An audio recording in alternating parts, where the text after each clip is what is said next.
أبدأ بسم الله مستعينا راض به مدبرا معينا والحمد لله كما هدانا إلى سبيل الحق واجتبانا أحمده سبحانه وأشكره ومن مساوي عملي أستغفره وأستعينه على نيل الرضا وأستمد لطفه فيما قضى.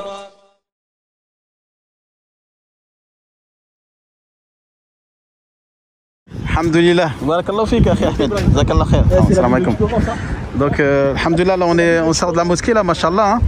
Donc, et les frères, mashallah, sortent de la mosquée, les jeunes là, et du masjid, mashallah. Alhamdulillah, donc là on est en compagnie de Abou Suleiman, mashallah. Salam alaikum. Alaykoum salam, rahmatullahi wa barakatuh, Abou Suleiman. Comment tu vas? Alhamdulillah, Alhamdulillah, barakallahu fik. Donc toi tu es muhajir aux Émirats depuis quelques années déjà? Je rentre dans ma 17e année. 17e année, Allahumma barak, mashallah. Là on peut dire que c'est un expert. Moi ça fait... On va dire un des anciens. Un des anciens, voilà. Pas un expert, mais un des anciens. Mashallah. Et donc tu habites dans le quartier Rouleya. Rouleya, comment on prononce? Rouleya. Hein? Al-Quleya, moi je l'appelle le Rouleya, je sais même pas. Al-Quleya. Ok, taïb. Et ça fait combien de temps que tu es dans Al-Quleya? Dans ce quartier, ça doit faire peut-être un peu plus de 10 années. Peut-être 11 ou 12 ans. 11-12 ans dans ce quartier, mashallah. Et toujours dans le même appart? Non, j'ai changé 2 fois. 2 fois, mashallah. Mais toujours, en fait, j'étais dans un autre quartier qui s'appelait le Neba'a. Non. Et qui n'est pas très loin non plus. Ouais, à Sharjah toujours? Toujours à Sharjah. Mashallah. Je suis venu ici à Al-Quleya et j'étais dans un 2 bedrooms, 2 chambres. Ouais. Et après, quelques temps après, justement qu'on a eu notre fille. Ouais, excuse-moi, attends. Hop. Parce qu'il y avait une femme qui passait. Okay. Ouais, et quand on a eu notre fille, on a décidé de prendre un 3 chambres. Donc c'est pour ça qu'on a... T'as déménagé, ouais. Que j'ai déménagé, ouais. Donc on aurait pu rester là où on était, c'était aussi bien, quoi. Mais on savait que bon, elle allait grandir et puis qu'il fallait qu'elle ait son indépendance. Je veux dire, pas son indépendance, sa privacy, ouais. Voilà. Comment on dit? Voilà, sa vie privée, quoi, un peu, son intimité. Son intimité, voilà. Et on en perd notre français à force d'être aux Émirats, voilà. Alhamdulillah. Donc, en fait, ce quartier, il a la particularité d'être sablé partout. Est-ce qu'il y a 10 ans, c'était déjà comme ça? En fait, regarde, quand tu regardes ça, quand tu regardes par terre, tu vois qu'il y a comme des cailloux. Des cailloux, des trucs comme ça. C'est-à-dire que c'était une route? En fait, ici, c'était... Quand on enlève tous les bâtiments ici, il y avait tout ça, c'était des Beit Sha'bi. Tout partout, c'était des donc des maisons d'émiratiers à l'ancienne. Ouais, à l'ancienne. C'était un quartier qui appartenait justement aux locaux, aux locaux, mais je veux dire qu'ils habitaient ici. Ah ouais, d'accord. Ils habitaient ici. C'est un peu comme les quartiers Rifah. Non, il y a des quartiers, attends, tu sais, le quartier de Nouameya, tout ça, on a des quartiers, des Beit Sha'bi abandonnés. Voilà. Et avant tout ça, c'était des bouillots de Sha'bi. Après, alhamdulillah, le Hukuma, ils leur ont donné des villas. Ils ont bougé d'ici. Et donc après, ça a été détruit. Non, ça n'a pas été détruit. Il y a encore des gens après qui commencent à louer. Et après, ils ont décidé de moderniser un petit peu le quartier, on va dire. Et ils ont commencé à tout détruire.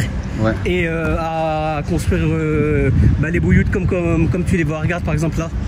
Tu vois un petit peu de route là.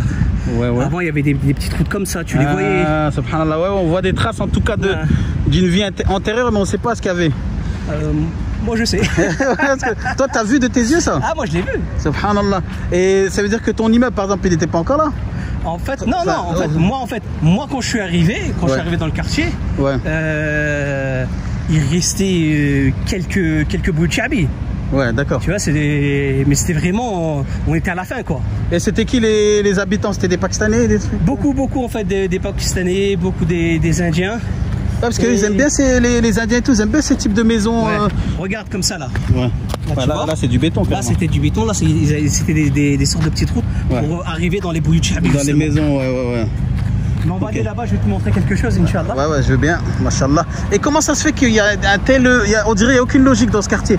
Tout est différent, c'est que des promoteurs différents, c'est quoi? Parce qu'en fait, si tu veux, ce ard, il appartient pas au Hukuma, il appartient à des gens. Et ici, en général, tout ce quartier, donc c'est-à-dire du début de la route, là où il y a le Matham al-Kuwaiti. Ouais, je me souviens. Jusqu'à la fin du quartier. Derrière le Masjid où je suis allé tout à l'heure. Ouais, jusqu'à la route principale. Ouais.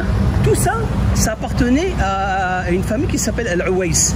Al-Ouaïs, en fait, des Émiratis. Ouais, c'est des grosses familles, quoi. Ouais. Et ça appartient. Et ça, c'est des ards khas. C'est-à-dire que si tu vas au Baladia, tu verras qu'ils ont c'est des parcelles. Des parcelles qui appartiennent à des gens.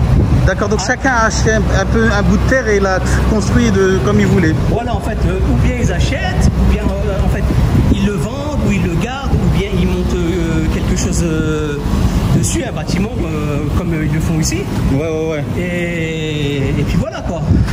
D'accord, c'est ce qui explique le fait que ce soit aussi un peu pas désorganisé, mais j'ai l'impression qu'il n'y a pas de logique. Comme c'est par exemple, c'est ta terre, tu veux monter un binaya, tu pourras. En fait, quand tu as comment on appelle ça, les autorisations, tu peux le faire. Là, je vais te montrer quelque chose, Inch'Allah, on va repartir là. Vas-y, avec plaisir. Parce que, en fait, si tu as remarqué aussi, ce quartier-là, c'est des quartiers où il n'y a pas beaucoup d'étages. Oui, c'est vrai, les immeubles, c'est maximum 3 étages. Non, si, c'est... Salam alaikum. Zalab, كيف حالك؟ تمام؟ بعدين إن شاء الله. Salam alaikum. Je sais pas c'est qui. Je me souviens pas. Ah ouais.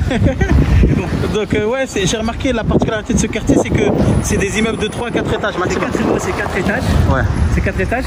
Et il y a une raison pour ça. C'est interdit de construire plus haut? Oui, mais en fait, de ce côté-là, le côté là où on est, c'est interdit.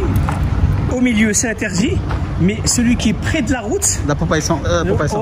Je sais pas si ils le verront dans la vidéo. Ouais, si, j'ai filmé tout à l'heure. Et de ce côté-là, tu peux avoir 5, 6, 7, 10 étages. Ok, d'accord. Parce que c'est vraiment près de la route. Et c'est vraiment à l'extrémité du quartier. Mais il y a une raison pour ça.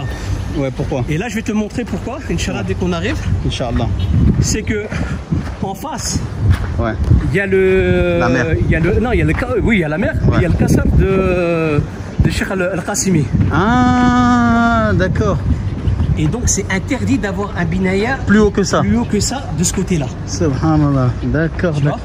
Et ce qui est pas plus mal. Hein. Bah oui, c'est bien, mais même on sent mieux.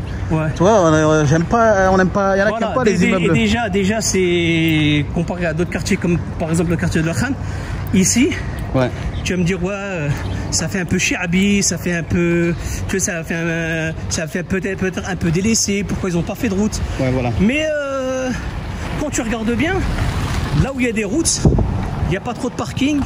C'est tout concentré, c'est tout serré. Ouais, je parlais de ça, là, alhamdoulilah, regarde, on marche normal. Il y a de la place pour se garer, t'as pas besoin de payer le parking. Regarde, prends là. Voilà. Ah, c'est ça le kassab. Ça, c'est le kassab. Attends, je fais un petit zoom là. Hop. Un petit zoom.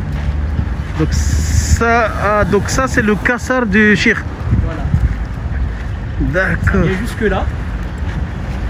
Et là, il y a une entrée principale.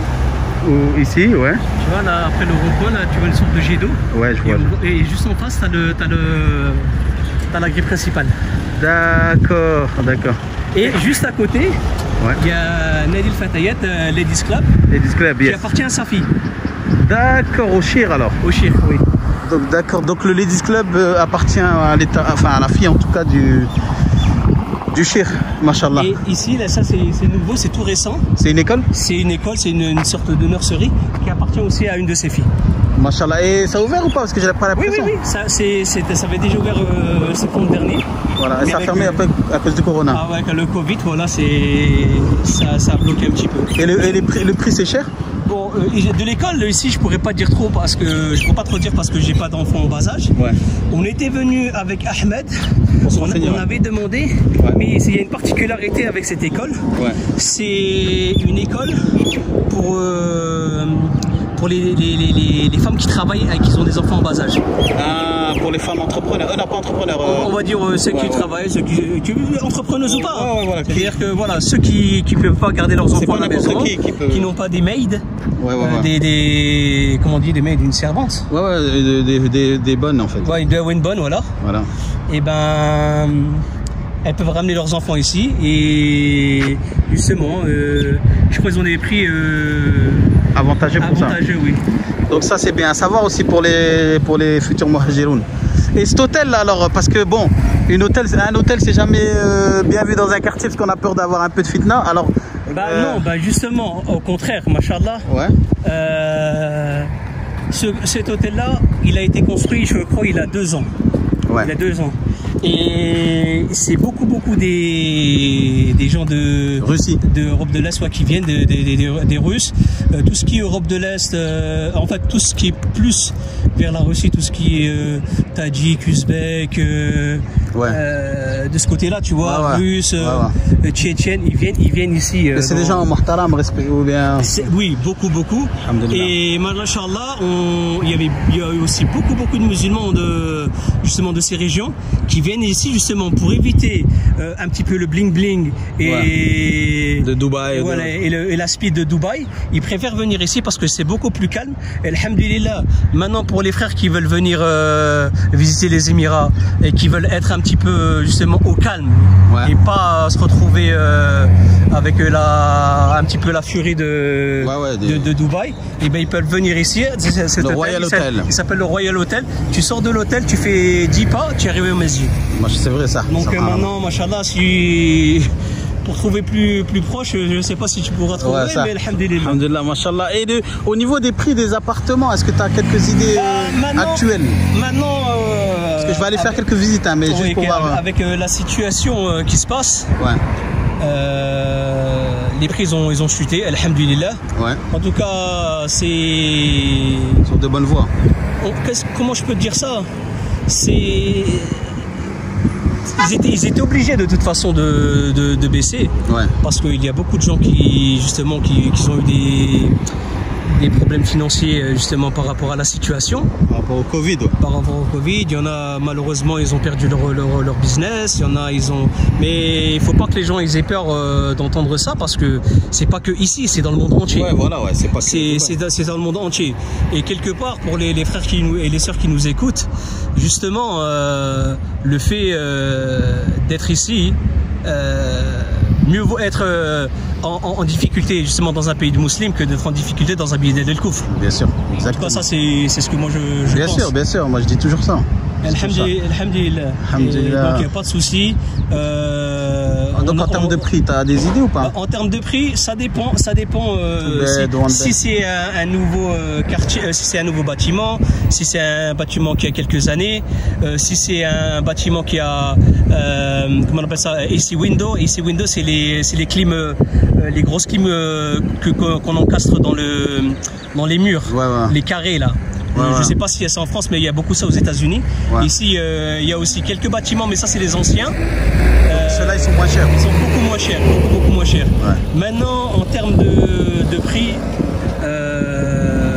on va dire pour un one bedroom, parce que je pense pas qu'une famille va prendre juste un studio. Un one bedroom, ça tourne autour de, maintenant, dans le quartier, autour de 20 000 dirhams, ce qui est équivalent à 5 000 € à l'année. À l'année. Et on monte après, tu as les 2 bedrooms qui sont entre 30 et 35 000. Et tu as les 3 bedrooms, en fait les 3 bedrooms. D'ailleurs, qu'il n'y a pas beaucoup ici dans le quartier, malheureusement. Je crois qu'il doit y avoir 2 ou 3 bâtiments qui ont des 3 bedrooms. D'ailleurs, ils sont où ceux-là? Le mien, là où je suis. Donc c'est la tour là-bas. C'est pas très loin, c'est pas ce bâtiment-là, c'est 2 bâtiments au-dessus. D'accord. Il y a le mien et le dernier. Tout au bout de la rue. Avant le restaurant? Non, justement là où il y a le restaurant. Dans le même bâtiment que le restaurant. D'accord. Matham el-Kuwaiti. El-Kuwaiti, d'accord. Et ça tourne entre, on va dire, 40 000 dirhams et au-dessus. Voilà, pour les 3 beds. Voilà. Après, comme je te dis, les 3 bêtes, comme quand tu vas dans le Beit El Koweïti, machallah, ils ont une piscine, ils ont une salle de sport. Ah ouais, d'accord, ouais. Des facilités. Voilà, ils ont une facilité, machallah. Alhamdulillah. Il y a l'awqat rijal ou nisa. Pour les femmes et les hommes. Voilà, les horaires aménagés pour les femmes et tout. Et pour les hommes. Machallah. Et donc voilà, donc ça c'est ce que j'avais à dire. Ça c'est le masjid du quartier. Il y en a ici, si on compte bien, quand tu reprends sur la droite, Mohamed. Il y a combien de masjid alors? Donc tu as le masjid Maghfira. Voilà. Qui est ici. Après, là, tout en bas, le bâtiment qui est un petit peu marron, juste derrière, il y en a un autre. Il y a une masjid, ouais. Ok. Tu as masjid Al Qura. Ouais. Et au bout de l'autre côté, ouais. Tout au bout, tu vas trouver masjid. Celui du rond-point? Oui. Avec la voix de Cheikh, comment il s'appelle? Mashallah, le frère Somali, Mashallah. Ouais, Mashallah, il a une nouvelle voix, là, Moubarak. Et justement, comment il s'appelle? Il s'appelle Masjid Al-Quds. Al-Quds. Mashallah, Moubarak. Donc rien que dans le quartier, Mashallah, t'as 4 vrais massajids, quoi. Ouais, et moi j'aime bien, voilà, ce quartier, il respire. Ça respire comme ça. Il y a aussi, quand tu repars de l'autre côté, c'est le Boutina. Non, c'est un autre quartier celui-là. Ça c'est juste, tu traverses la route, c'est le Boutina. L'autre avenue, après l'avenue. Voilà. Dans le Boutina aussi, c'est un quartier qui est pas très très cher non plus. Il ressemble à mais c'est un peu plus crowded, comment on appelle ça ouais, un peu plus fermé, concentré. Et là-bas, tu trouveras un petit peu plus de bâtiments à 5 étages, 5-6 étages. On les voit d'ici, ouais. Et, mais là, tu vas trouver maintenant des massajids, salawat al-khams, donc 5 prières quotidiennes, à l'intérieur des bâtiments. Tu vas trouver.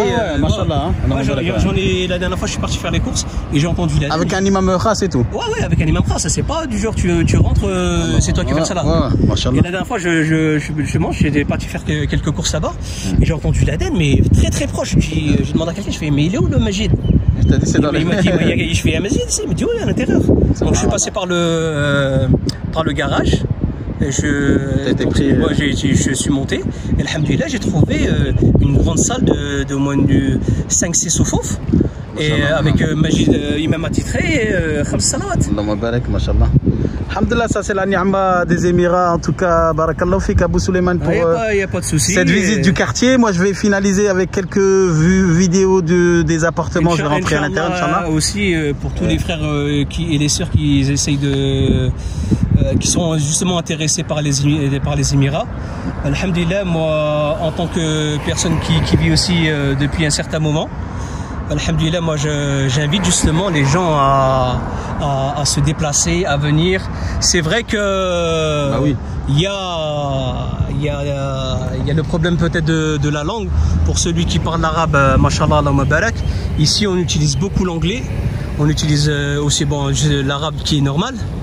Et voilà, pour ceux qui n'ont ni l'anglais ni l'arabe, nasiha, déjà apprenez ça.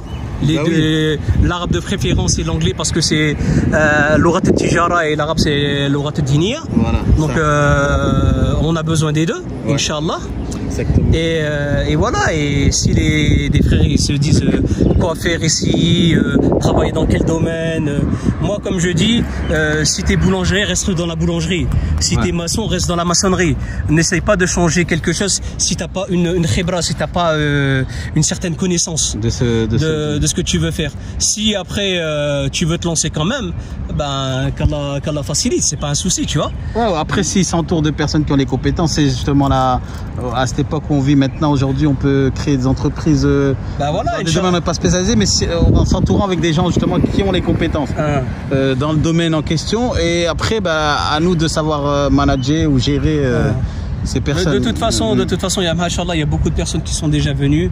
Il y a beaucoup de personnes, alhamdulillah, qu'on a dirigées, qu'on a pu aider, qu'on a pu accompagner, machallah. Justement, accompagner, machallah. Quand je dis accompagner, c'est pas juste accompagner, donne-moi des informations, c'est être vraiment physiquement avec eux. C'est vrai, du début à la fin, du début jusqu'à la fin, là, de la création d'entreprise jusqu'à jusqu'aux Iqama, jusque... Mon beau-frère, c'est un bon exemple parce que tu l'as vraiment bien accompagné, voilà, machallah. Moi, alhamdulillah, ton beau-frère, je suis avec lui, ça fait... Allahumma barak, depuis, ça fait 1 an. Passé, ouais, 1 an, machallah, voilà, et dès qu'il a besoin de moi, ben, alhamdulillah. Ma soeur, elle dit, ah, ton oncle, il est où? En parlant de toi, machallah, on rigole. Alhamdulillah. Mon oncle, ici.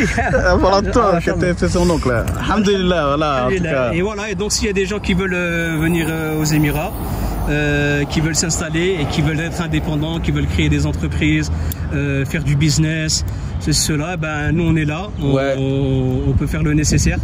Ouais, machallah, les frères comme Kassem et toi. C'est sûr que c'est notre travail aussi, donc on vit de ça. Bien sûr, bien sûr. Parce que malheureusement, il y a beaucoup de personnes, Akhi, tu peux m'aider à ceci, tu peux m'aider à cela.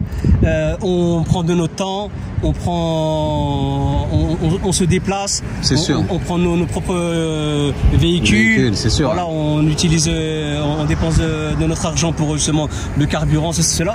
Donc voilà, je pense que c'est normal que quelqu'un vit de son travail et alhamdulillah. Même il y a aucun mal à ça, tout ça, parce que c'est vrai que parfois les Français sont un peu, parce que bon, la hijra c'est un sujet quand même, ça touche la religion. Du coup, dès que quelqu'un aide quelqu'un dans le monde du travail ou quelque chose, ou même créer une entreprise, on a l'impression que bon, il y a une partie fissabile là, c'est normal, mais on a l'impression que dès que tu commences à le faire, que tu as un travail dans un domaine ou autre, je sais pas moi, création d'entreprise, ben les gens en fait ils blâment ça. En fait, il y en a qui blâment ça. Alors que voilà. Je vais juste te donner un exemple. Ouais. Moi, quand je suis venu ici, j'ai trouvé personne pour me diriger, pour m'aiguiller, pour me dire quoi faire, où aller. Moi maintenant je me suis formé, je me suis fait entre parenthèses une réputation, je me suis fait des dossiers. Toutes les informations que j'ai accumulées, c'est des informations qui m'ont coûté du temps et de l'argent. Exactement. Ça, moi je suis prêt à aider quelqu'un qui n'a pas vraiment les moyens. Mais en général, les gens qui viennent ici, et beaucoup de gens qui viennent ici, alhamdulillah, ce sont des gens la baisse bihim. C'est pas des. Là, ça y est, le masakin ou le fuqara. Alhamdulillah. Et ça, il y a une partie, comme tu viens de dire, on le fait fisabillah. Et machallah, on ne demande pas mieux qu'on fasse dua pour nous. Bien sûr. Mais à la fin du monde, on a quand même payé les factures. Exactement. C'était, machallah, une belle conclusion d'Abou Suleiman dans cette vidéo, machallah. Ça faisait longtemps que je voulais t'interroger parce que tu vois, un peu de faire une interview. Ben là, on a fait un peu une paire de coups, on va dire. Tu as fait visiter ton quartier, tu nous as dit un peu la fond de ta pensée sur certains sujets. Et donc, ceux qui ont besoin d'accompagnement également dans la hijra et tout ça, je peux vous connecter avec Abou Suleiman sans problème. Vous laissez un commentaire dans la vidéo, Inch'Allah, si le frère l'accepte. Eh bien, on vous mettra en contact avec lui. Voilà, c'est un ancien, c'est tout. Il faut revenir vers les anciens. Ça, c'est. Voilà. En fait, on travaille en binôme avec le frère Kassem aussi, justement. Machallah, qui est très calé justement pour ceux qui veulent acheter justement des biens immobiliers. Ouais, exactement. Alhamdulillah, il est très calé dans ça. Et surtout, il est sérieux, machallah. Et machallah, c'est pour ça que je suis binôme avec lui. Alhamdulillah. Alhamdulillah. C'est quelqu'un qui est, machallah, et je vais juste, j'espère qu'il m'en voudra pas. Ouais. Je vais juste dire pourquoi le frère, machallah, je l'aime beaucoup, Liboudjillah. C'est un frère qui a 4 enfants, dont 2 enfants handicapés sévères. C'est-à-dire ils ont des machines pour respirer au niveau de la gorge. Je crois son fils et sa fille, même les deux, ils sont nourris par des sondes. Ils sont en fauteuil roulant. Donc moi je le prends comme un exemple parce que je me dis, si lui il a pu faire hijra avec ces conditions-là, je vois pas qui pourrait me sortir une autre excuse. Wallah, subhanallah, wallah, Ajib, ça fait réfléchir beaucoup. C'est pour ça que je le prends souvent en exemple. Je le prends souvent en exemple parce que voilà, quand je le vois, je me dis, voilà, ça c'est quelqu'un, malgré les difficultés, alhamdulillah, et voilà. Et pourtant, c'est vrai il a placé sa confiance en Allah subhanahu wa ta'ala et il a bougé. Et c'est vrai qu'il y en a, je sais pas, on a la santé, nos enfants ils sont en bonne santé, mais quand on parle de hijra, on se pose la question, ouais, mais si nos enfants ils tombent malades là-bas. Alors que l'exemple du frère Kassem, Allahumma barak, il est quand même venu. Et je vais te dire quelque chose d'autre. Subhanallah.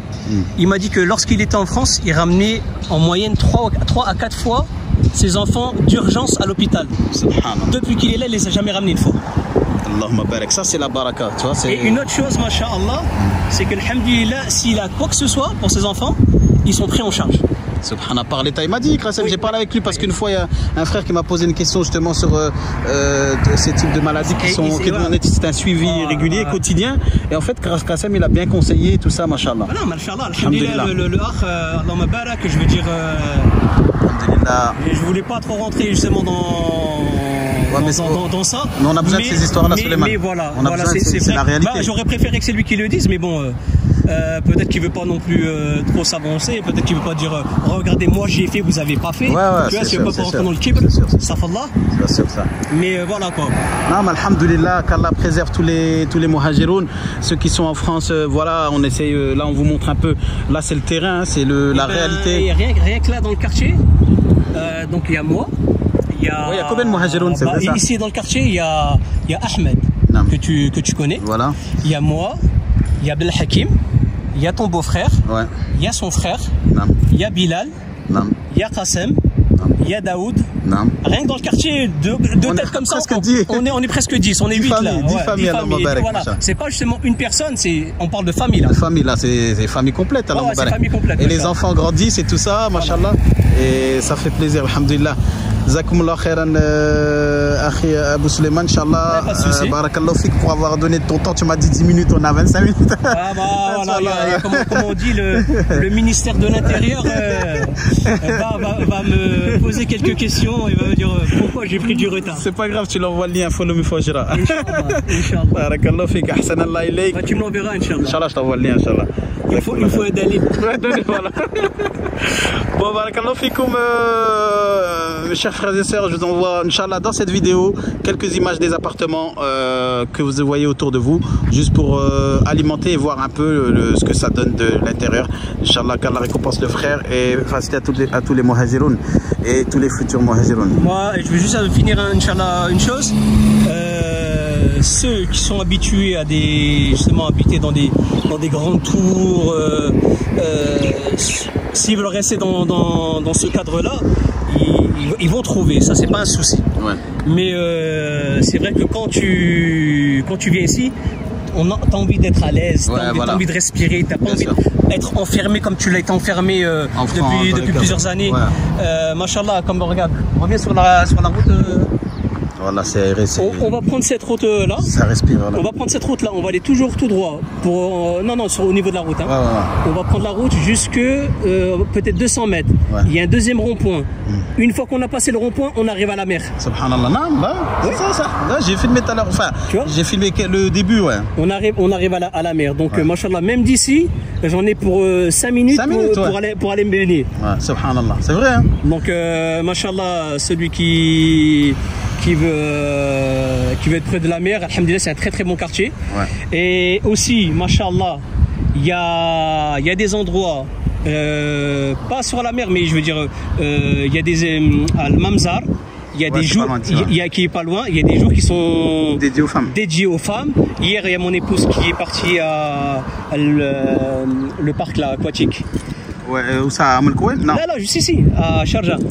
Comment il s'appelle celui-là? Oui, comment il s'appelle? Là, j'ai oublié. En tout cas, pas loin de la mosquée. Qui fait ça? Le Muntaza. C'est tous les jeudis. Le Muntaza, c'était que pour les femmes. Ouais. Tu vois? Et machallah, qu'est-ce qu'elle m'a dit? Interdit les portables. Ah, carrément. Carrément. Il est fou, elle m'a dit carrément des détecteurs de métal. Et je lui ai dit, mais pourquoi vous êtes que des femmes? Elle m'a dit non, il y en a, ils prennent des selfies, mais elles font pas attention qu'il y ait des femmes derrière. C'est bien ça. Tu vois, donc le cheikh, elle a vraiment bien fait les choses. Franchement. Et c'est pas seulement un cheikh, c'est docteur. C'est un docteur en sharia et c'est un docteur dans tout ce qui est c'est typographie, je crois, qu'on dit. Spécialiste des cartes et tout ça, cartographie, je sais pas comment on appelle ça, mais machallah, il a 2 doctorats, machallah. Donc c'est quelqu'un de très cultivé, c'est pas juste quelqu'un qui a été mis là parce qu'il fait partie de la tribu, un tel ou bien cela. Non, c'est quelqu'un, machallah, qui est. Machallah. On voit ça, de toute façon, ça se ressent sur Sharjah, un peu partout. Et alhamdoulilah, sur Sharjah, par exemple, les cafés chicha, c'est interdit. Ah Ah ouais, j'en ai jamais vu, c'est vrai. C'est interdit. C'est interdit. Là, ça, c'est des informations primordiales, ça, c'est important. Tu sais, voilà, ça, parce que les gens, ils aiment bien dire, ouais, mais c'est un peu fitna, un peu partout les Émirats. Même là, Sharjah, tu vas trouver aucun café chicha. Tu vas pas, même dans tu vas aller à Carrefour, tu vas prendre, je sais pas moi, de la barbican ou bien de la smoothie, là, disons les bières sans alcool. Et ben à Sharjah, c'est interdit. Là, t'as Chaboubé Koufar à fond la caisse, quoi. À la fond la caisse, ils rigolent pas ici. Subhanallah, ça c'est voilà, c'est des informations importantes à communiquer. Alhamdulillah. De toute façon, moi, Sharjah, c'est ma ville. Moi, je suis Sharjaoui, je suis arrivé ici. C'était Ajmani? Moi, je suis pas Imani, j'ai jamais habité à Ajman, j'ai jamais habité à Dubaï. Depuis que je suis arrivé aux Émirats, je suis un Sharjaoui. Et Agathe Chargi. Machallah. Machallah, et j'espère rester ici parce que voilà, c'est ma ville de cœur. Je suis arrivé ici, alhamdulillah, je me suis senti vraiment très, très à l'aise depuis le début. Alhamdulillah. Et voilà, d'ailleurs, si tu vas me dire, c'était 17 ans ici, bon, c'est voilà. T'as la réponse. Alhamdulillah, qu'Allah te préserve Abou Suleiman, Inch'Allah. Et Barakallahu Fik, partage la vidéo. Inch'Allah, on la partagera également. Partagez les frères ces témoignages très importants. Ça va motiver, ce serait peut-être la cause de la hijra de plusieurs familles. Qu'Allah vous préserve. Assalamu alaikum wa rahmatullahi wa barakatuh. Salam wa rahmatullahi wa barakatuh. Subhanakallah wa bihamdika, ashhadu an la ilaha illa anta, astaghfiruka wa atubu ilayk.